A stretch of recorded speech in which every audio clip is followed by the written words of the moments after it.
Hello, welcome along. It's a brand new episode of the Fun Kids Science Weekly. If you're stuck at home, this is your chance to explore the universe and learn about all the amazing sciencey stuff that's floating around and hiding inside. My name's Dan. Thanks for giving us a listen. This week we're headed to probably the hottest place on Earth. We'll also chat about a brand new dinosaur. And we'll have a look at how radios work. Plus, I've got 3 of your questions to answer as always. Today they're about eyes, ears, and freckles. We'll cover those in just a sec. First, let's catch up with one of our favourite geniuses from Fun Kids HQ. This is Professor Hallex. Professor Hallex's Pathology Puzzles with the Royal College of Pathologists. Not Time Stop Crime Cop again? It's not Time Stop Crime Cop, it's Crime Stop Time Cop. Sorry, no, I mean Time Cop Crime Stop, whatever. He's a daring time-travelling pathologist figuring out how all these dead bodies met their sticky end. What's not to like? So why does it always have to be about dead people, though? It's so gloomy. Pathology isn't gloomy, it's fascinating. And it's certainly not always about dead people. In fact, it's most commonly used to diagnose and treat people who are alive. But you're right, the words tend to make us think of detective shows like this. So this is forensic pathology? That's right. Nothing to do with paths either. Yes, I do know that, Professor. So, what do forensic pathologists do and why? A forensic pathologist is primarily involved in identifying the cause of death and reconstructing the circumstances by which the death occurred. A dead body is called a corpse, and an autopsy, sometimes called a post-mortem examination, is a medical examination of a corpse to find out what killed it. People die all the time. They must be very busy. Yes, but autopsies aren't done all the time. They're usually done either for medical reasons or for legal ones.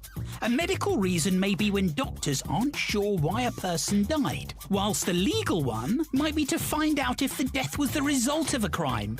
Wherever there is a puzzle, that's where you'll find pathology. So they have to cut up the body and get all the squishy bits out. Ugh. It's all so icky. Well, sometimes the cause of death can be found by simply looking at the corpse without opening it.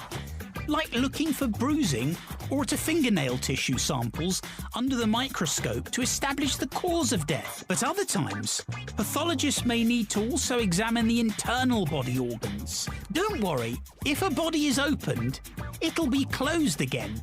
Pathologists don't like to make mess, so it's not normally quite as dramatic as Time Cop Crime Stop. Glad to hear it.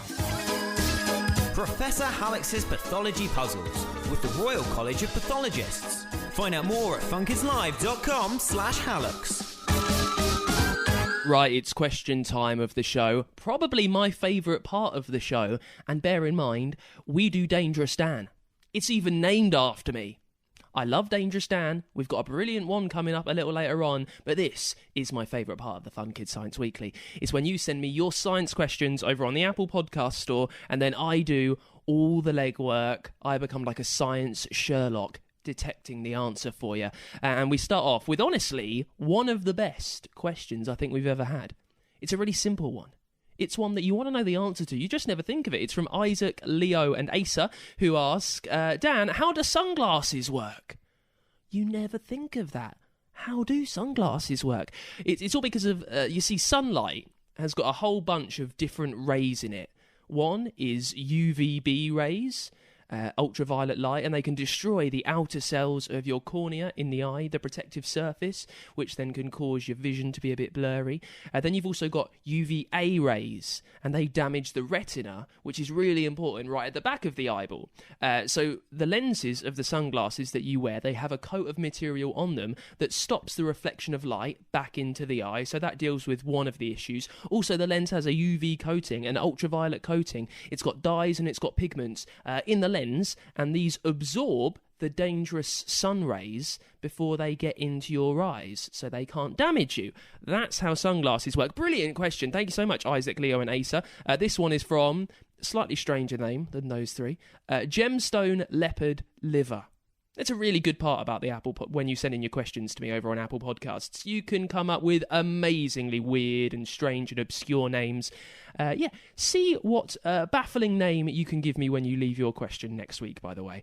This is from Gemstone Leopard Liver, who asks, why do adults hear differently to kids? I guess this question really is, why does your hearing change as you get old? Well, you hear because inside your ear, deep inside, are tiny hairs, and they vibrate with the sound frequency that hits them. When someone makes a noise, there's sound waves, they've got a frequency, they vibrate the hairs deep inside your ear, and then you use that to translate the sound waves into information for your brain, and when you get older, parts of your body stop working, that's what happens with age, including some of these hairs, which means they aren't able to hear higher, slightly squeaky sounds, and they can't really hear low ones either, because the hairs aren't there to figure out what they are, so the sounds are just completely missed. And finally, another odd name, we've got Boxcraft, who asks, how do you get freckles? Well, freckles, are skin cells that have a pigment called melanin in them.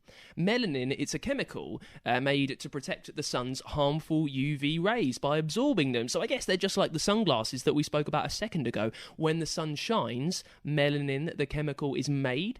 It makes your freckles stand out, so they can absorb more of the harmful UV rays to protect your skin cells. They do all of that. That's why you have freckles. Thank you so much for the questions. If you've got something that you want answered on the show, you need to leave it for me as a review over on the Apple Podcast Store. It's the Fun Kids Science Weekly. Now think back. We've looked at the Spinosaurus on the show before. Remember, I think it was a Dangerous Dan a few months ago. It was a dinosaur with a very high-ridged spine, made it look a little bit like a sail. Well, recently there's been big news in the dinosaur world. Scientists have found something which they think makes Spinosaurus the first known swimming dinosaur. And to tell us more, Dr. David M. Unwin, who is an associate professor at the School of Museum Studies at the University of Leicester, is on the line. Hey, David. Hi there. Thank you so much for joining us. Can we start? Can you describe to us what we knew about the Spinosaurus before this breaking discovery? So we've had fossils of Spinosaurus for more than 100 years, but the problem was they're often very fragmentary. So our knowledge of the animal has been very patchy. We knew it was a giant predatory dinosaur, probably about 12 to 15 meters long, weighing something like 6 tons. And we knew that it had quite a long, sort of rather crocodile-like skull and relatively short limbs. But one thing we didn't know about was the tail. And tell us what we've discovered that's kind of changed everything about what we understood about the dinosaurs, really. So what happened was, sort of back in about 2005, 2006, a professional collector working in southern Morocco found part of a Spinosaurus skeleton. And this is extremely unusual because the place where it was found, normally you just find lots of isolated fragments, but what he found was bits of a skeleton, and he collected those, and then he decided that there wasn't any more to collect. But luckily, my very good friend and colleague Nizar Ibrahim, who's part Moroccan by birth, he went back to the site, he refound the site, and he started collecting that with many of my colleagues. And what they found was that a lot of the rest of the skeleton was still there. It was very hard to collect because it's buried under a lot of rock, and the temperatures there get up to about 50 degrees during the day. So they had a really tough time collecting this animal. But back in 2018, in the summer of 2018, they were busy excavating and they started to find remains of the tail. And they were absolutely astonished. What we'd expected was the sort of normal tail you'd see on predatory dinosaurs, which is a kind of long sort of structure that just sort of tapers out at the end, really, the kind of thing you see in Tyrannosaurus or Velociraptor. But what they started to find was tail bones which suggested something really different, a sort of great big flat paddle-shaped tail. They were absolutely astounded by this discovery and they couldn't quite believe it. But they found more than 30 of the individual bones, the vertebrae from the tail, and it's absolutely clear that it had this very deep flat paddle-shaped structure. You describe it like a paddle. How can you make the leap by thinking, well, this dinosaur has got quite a long, thin, agile tail? Why does that immediately make you think that it could have lived in the sea as well? Well, first of all, we already knew from other fossil finds of Spinosaurus that it had quite a few features that suggested that it did spend time in the water. So, for example, some of the bones are really, really heavy, which is very useful if you're swimming in the water, because you don't want to be bobbing around on the surface or sort of spending a lot of energy trying to get under the water. But also, if we look at the skull, the openings for the nostrils are very high. They're right on top of the skull, and that tends to suggest that this animal could have been in the water, and just like a crocodile, they could keep most of the body underwater and just let the eyes and the nose stick out above the water. It's very helpful if you're a predator. Also, the hands and feet of this animal are quite unlike those of most predatory dinosaurs. They seem to have been relatively flat, and we think they might even have been webbed, and they could use those for sort of steering and what have you. When we look at the tail, the thing that it looks most like is the tail of a crested newt, only much, much bigger. And of course, newts use their tails for propelling themselves through the water. So the paddle-shaped tail of Spinosaurus looks like it would have been really, really effective for propelling this animal along through the water. And models that have been built of the tail and tested in the laboratory show that it could certainly produce enough thrust to move the animal through the water at a pretty good speed. What else do we know about this dinosaur? How aggressive was it? How would it have spent its day now that we know it probably spent a large chunk of it in the water?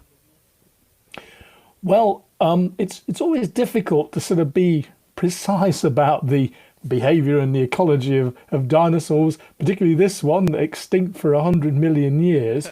But there are quite a lot of clues that we can use. And first of all, if we go look at the teeth, Spinosaurus has rather unusual teeth. Most predatory dinosaurs, like Velociraptor, for example, have these rather flat blade-like teeth with very sharp edges on them, which they use for literally cutting up the prey that they've caught. Spinosaurus is a bit weird. It has these really big teeth, but they're not really blade-like. They're quite long and spike-like, rather like the teeth, for example, of crocodiles, which are used just to sort of grip onto slippery and sort of wriggling and struggling prey, which they pretty much then swallow straight down, unless it's very big, in which, of course, they sort of tear it apart. So that suggests to us that Spinosaurus might have been feeding on fish. And what we know from the rocks in which Spinosaurus is preserved is that these were laid down in a river, a very big river. We're talking the size of the Amazon or the Mississippi, and that this river was full of fish. There are many different kinds, some of which were really, really big. You know, we're talking about 5 or 6 meters in in length. And of course, so what we have is an animal that looks like it's adapted for eating fish, preserved in an environment which was absolutely full of fish. How did it hunt those fish? We don't know yet. There's still lots of research to do on this animal. Was it a sort of hide and wait predator, waiting for a nice tasty fish to go past and sort of lunging out and grabbing it? Or did it actively swim after the fish, hunt them down, a bit of a hunter-killer, as it were? We don't know yet. We have to do a lot more study of how this animal would have behaved based on sort of whole-body reconstructions of Spinosaurus. Can you tell us a bit more about that, David? How we figure out a creature that lived 100 million years ago's behaviour? What are you looking for that suggests maybe a dinosaur would have gone on the attack, would have been very aggressive towards its prey? What are you looking for that suggests, hang on, maybe it's going to hold back and wait for something to come into its lair? What are you trying to seek? There's quite a lot of things we can do nowadays, and really it's thanks to computers. So what we can now do is build three-dimensional models of Spinosaurus or indeed other dinosaurs, other extinct animals, and we can actually subject them to sort of very simple biomechanical tests. For example, we can model what would happen if we put them in water and actually move them through the water. How much sort of drag would they experience? How fast could they move? We can model how much thrust the tail can produce, and we can start to build a theoretical model that tells us how fast could this animal go through the water? What kind of forces would it experience as it moved in the water? And from this, we can tell really, was it a sort of sit and wait or hide predator that never really went that fast, or was it an animal that actually was actively pursuing its prey? And you might say, well, how confident are you in these sort of theoretical models that you build on your computers? Well, there's a thing we can do. We can look at models for living animals like crocodiles, and we can do exactly the same thing as we would do for a dinosaur. We can build a theoretical model of a crocodile, and we can look at how it would perform using computer programs. But then what we can do is actually go to the wild and actually measure what these animals do. And what we find is that our computer modeling is actually pretty good at predicting the kinds of abilities in terms of the sort of swimming speed and mobility of these animals. Now, lastly, where do you think it ranks on the all-time list of most destructive and most deadly dinosaurs? If we're thinking, Tyrannosaurus near the top, Spinosaurus must be a pretty amazing dinosaur if you think that it could go on land. It's got quite severe teeth, it's quite long, and also now it can swim in rivers like the best of them. Where are you going to put it on your dinosaur ranking chart, David? Well, that's quite a hard question to answer, but the way I like to go about it is to think, imagine I had a time machine and I could go back into the past and I could arrive either and sort of experience a Tyrannosaurus Rex or a Velociraptor or a Spinosaurus. Which one would I be most scared of actually meeting? And to be totally honest, I think I'd be terrified of meeting Spinosaurus. I can swim, but not very well. I think if I was in the water with a Spinosaurus, basically I'd be lunch. Could I outrun a T-Rex? Well, I'm not a very fast runner, but I think I'd be slightly more likely to get away from a T-Rex than I would from a Spinosaurus. So in my own personal ranking of scary dinosaurs, I think Spinosaurus would certainly be at the top of those. I would not want to be in the water with one of these animals. Brilliant. Well, thankfully, you're born 100 million years later, so you can kind of get by. Just stay at home, if that's all right. Dr. David M. Unwin, thank you so much for joining us on the Fun Kids Science Weekly. Thank you very much for inviting me on the programme. For this week's Dangerous Dan, we're headed to what has been recorded the hottest place on Earth.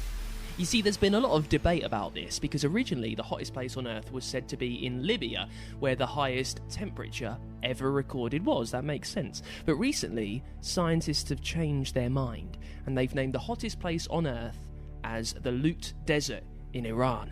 Temperatures on the floor of the Lut reach 70 degrees C, which is scalding. The problem is, scientists can only find this out using special equipment on satellites in space. They can't put any weather equipment in the desert, really, because it's just too hot. Now, Iran is to the east of Africa. It's filled with mountains and deserts. It's called one of the driest places on Earth as well. Water flows to it from the mountains, but it dries almost instantly, and it leaves behind just rocks and salt. And there is one part of the desert called Gandon-Buryan, which is covered in 190 square miles of dark lava, like you find inside a volcano. Of course you're going to find that at the Lut Desert, the hottest place on Earth.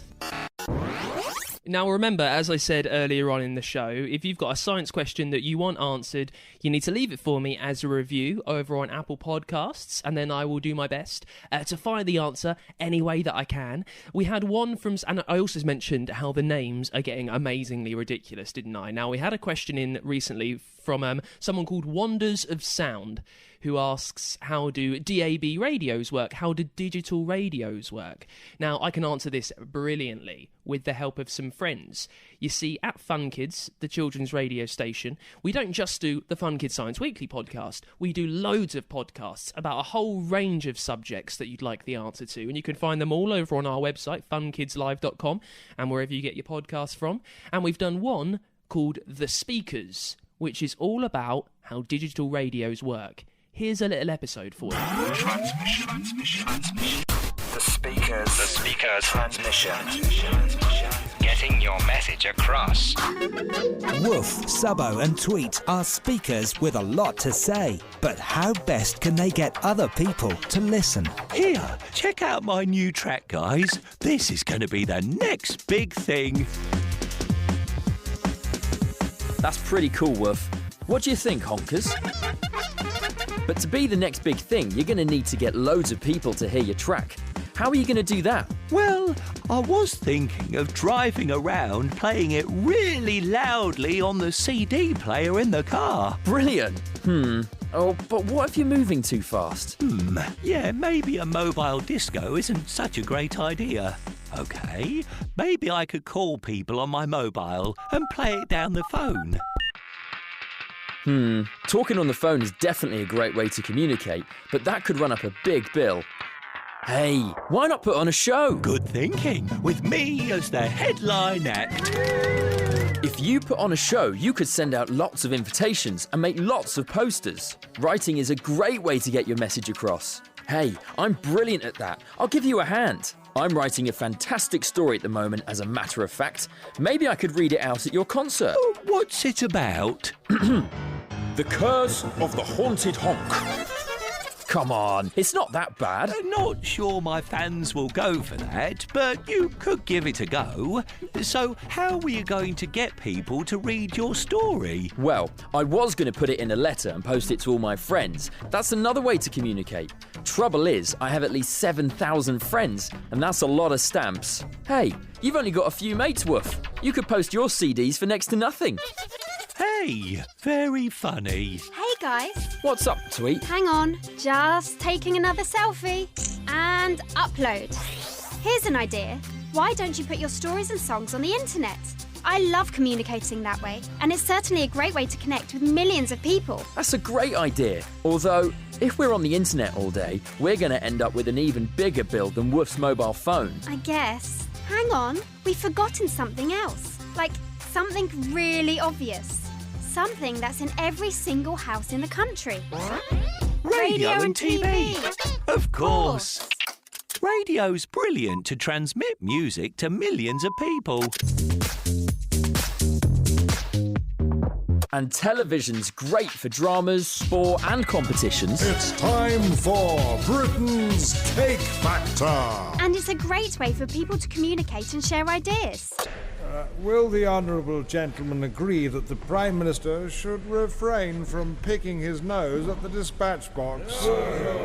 Cool. Imagine if we could get on the radio or television. We'd reach loads of people without having to get in the car. Or buying a million stamps. And it wouldn't use up my phone or internet allowance either. I think we should investigate, guys. After all, who doesn't want to hear about my new outfit and all my amazing ideas and thoughts? Never mind that. Everyone will want to hear my story. Forget that. It's my cool new song that's going to be the next big thing. The Speakers Transmission with support from Arkiva. Find out more at funkidslive.com/speakers. And if you want more from the Speakers, to find out more about how DAB radios work, you can get all their episodes right now over at funkidslive.com. Right, it's time for this week's Science in the News. A cat-sized mammal nicknamed Crazy Beast that lived with the dinosaurs in Madagascar has been found. The 66-million-year-old fossil has been analysed, and it's thought to change normal ideas about stuff back then, because it once thought that mammals at the time were quite small. But this one was a little bit bigger than they'd assumed. It was the size of a cat or a badger. Now, obviously, it's living with massive dinosaurs, so it would have spent much of its time running away and hiding a lot. But scientists think that it had quite a sensitive snout to sniff out what food there was for them. Also, scientists have managed to predict the interactions of two black holes precisely. One of the objects was a hole weighing, have a listen to this, a hole weighing 18 billion times the mass of our sun. The other was only 150 million times the mass of our sun. Both of these black holes were flying near each other 3.5 billion light years away from the sun. They came into contact, and by running Albert Einstein's theory through the computer programs, they were able to figure out exactly what would happen, and it did. And finally, a team of UK scientists have given a new guess for the amount of space rock falling to Earth each year. They think it's more than 16,000 kilograms of meteorites fall upon the Earth, and we don't even realise it most of the time. They've done this by analysing small meteorites that they found in Antarctica, because that's what drops to the Earth. Very, very small meteorites, parts of space dust that rain down from outer space.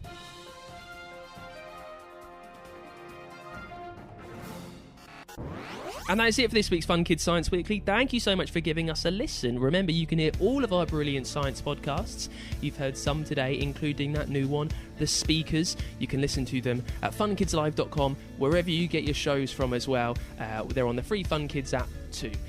Plus, while you're on Apple Podcasts, that's the place you need to leave your science question for me. Find the review part of it. There's a little box at the bottom, that's where you write what your question is. Give us 5 stars so I can see it, and I would like to see the most amazingly creative scientific names on there as well when I come to answer them by next week's show. And Fun Kids are a children's radio station from the UK. You can hear us all over the country on your DAB digital radio, on that free Fun Kids app, and at funkidslive.com. I'll see you next week. Bye!